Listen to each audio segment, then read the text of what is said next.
Le Sefer Chafetz Chaim, le livre Chafetz Chaim, a été écrit par Rav Israël Meir Kagan HaKohen, qu'on appelle tout simplement le Chafetz Chaim, du nom de ce livre, et qui est un recueil complet de toutes les règles concernant l'interdiction de la médisance. En premier lieu, nous étudierons l'introduction qui parle de la gravité de cet interdit. Baruch Hashem, Elokei Israël, béni soit l'Éternel, Dieu Tout-Puissant d'Israël, Asher Hivdilanu Mikol Ha'amim, qui nous a séparés de tous les peuples, Venatan lanu Torato, et nous a donné sa Torah, Virnesanu l'Eretz HaKodesh, il nous a fait entrer dans la Terre Sainte, que Geniske le Kayem Kol Mitzvotav, afin que nous ayons le mérite d'accomplir tous ses commandements. B'chol kavanato urak letovatenu, et tout son objectif est uniquement pour notre bien, que Deshal Dezenihi Kedoshim Elav, afin que par cela nous soyons sanctifiés pour lui. Que Moshe Katuv, comme il est écrit dans les Nombres, les man tizkeru va'asitem et kol mitzvotai, afin que vous vous souveniez et que vous fassiez tous mes commandements, viyitem kedoshim lelokechem, et que vous soyez sanctifiés pour votre Dieu Tout-Puissant.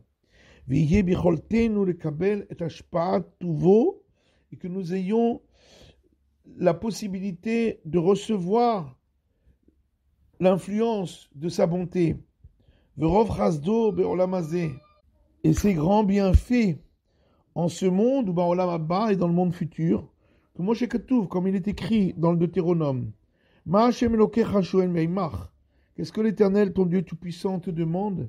Ki im, si ce n'est, vegomer, etc., lishmor et mitzvot Hashem, de garder les commandements de l'Éternel, ve'etrukotav, et ses lois, asher anochi metzavvecha hayom, que je t'ordonne aujourd'hui, les tov lach, pour te faire du bien.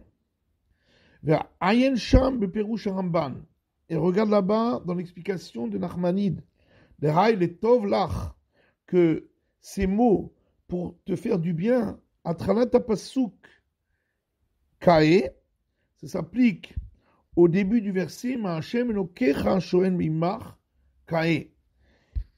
Quand il est dit au début du verset, qu'est-ce que l'Éternel te demande? Et en fin de compte, ce qu'il te demande, c'est de faire quelque chose qui est uniquement pour ton bien. Non seulement qu'il nous a donné l'ustensile qui est son trésor, qui est la Torah, mais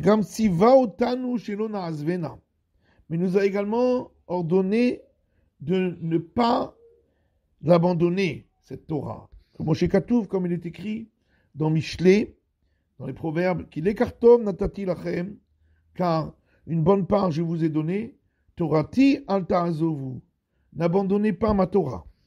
Velo kemidat basar vadam, et ce n'est pas comme la conduite des hommes en chair et en sang.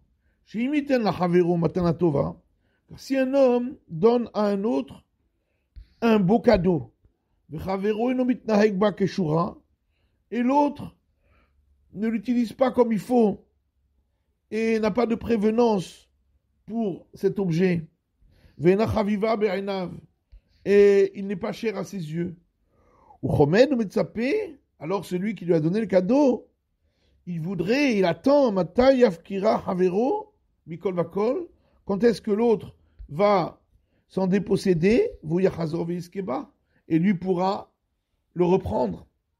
Valoken chelek elokenu. C'est pas ainsi que notre Dieu Tout-Puissant se conduit avec nous. Kekim lanu bechol dor vador, car il nous a placés dans toutes les générations. Bimé bait rishon, au temps du premier temple, nevi'im, des prophètes, la chazirenu le mutav, pour nous ramener dans le bon chemin. Ve'av bimé bait sheni, et même du temps du second temple, chez Aran Matzav Israéli, où la condition du peuple d'Israël est descendue de niveau, à cause de nos nombreuses fautes. B'kdushato Arishona, par rapport à la sainteté qu'il y avait au départ, au premier temple. Et il manquait 5 choses extrêmement importantes, qu'il y avait du temps du premier temple, comme on trouve dans le Talmud dans Yoma. Im kolze, et malgré tout, parce que nous étions sur notre terre, et nous avions le temple, nous pouvions alors accomplir tous les commandements de la Torah.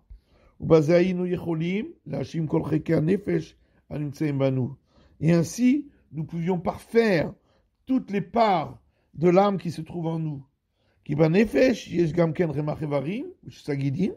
Parce que dans notre âme, il y a également 248 membres et 365 tendons, ruchaniyim, spirituels. Regarde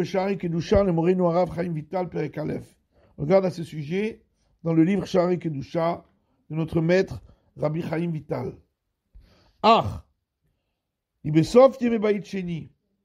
Cependant, à la fin de la période du second temple, Gavra Sinatrinam, la haine gratuite,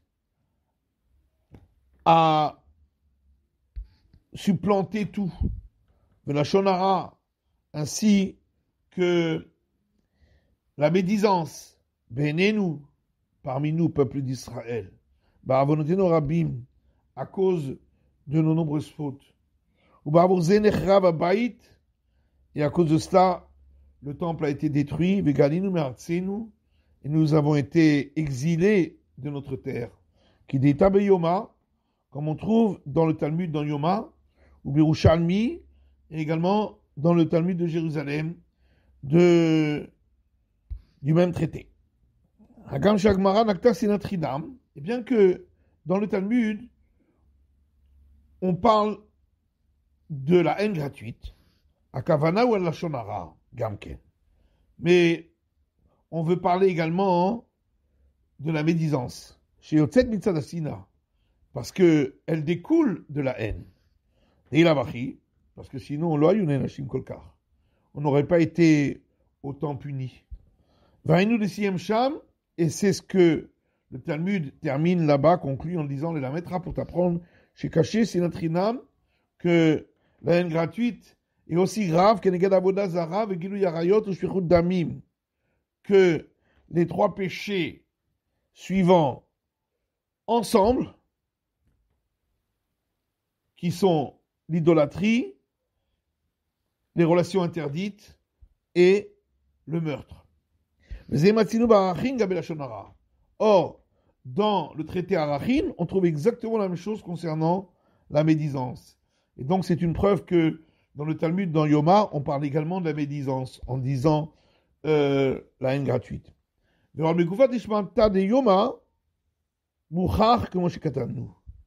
de plus, du sujet lui-même qui est traité dans le Talmud dans Yoma, c'est une preuve à ce que nous avons dit.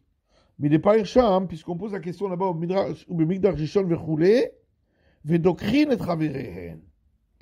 Et voilà qu'au premier temple aussi, il s'enfonçait des aiguilles les uns dans les autres. À Ensham, etc., ce qu'on voit là-bas. Or, le terme enfoncer des aiguilles s'applique à celui qui parle de la médisance sur l'autre. Et donc on voit bien que le Talmud parle là-bas de la médisance. Et depuis lors jusqu'à aujourd'hui,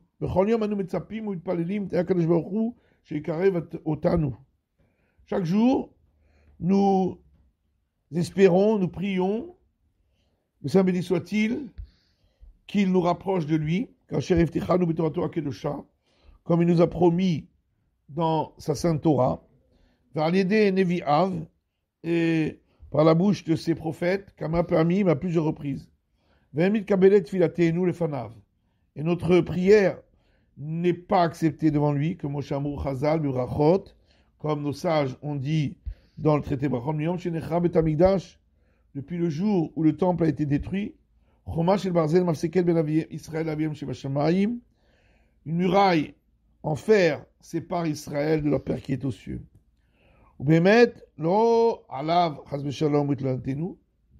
Et en réalité, ce n'est pas sur lui, à Dieu ne plaise, que doit se porter notre réclamation, qui malatzvenu, mais sur nous-mêmes. Car de son côté, il n'y a rien qui l'en empêche, à Dieu ne plaise. Comme comme c'est écrit dans le livre d'Isaïe, voilà que la main de l'Éternel n'est pas courte pour empêcher de sauver.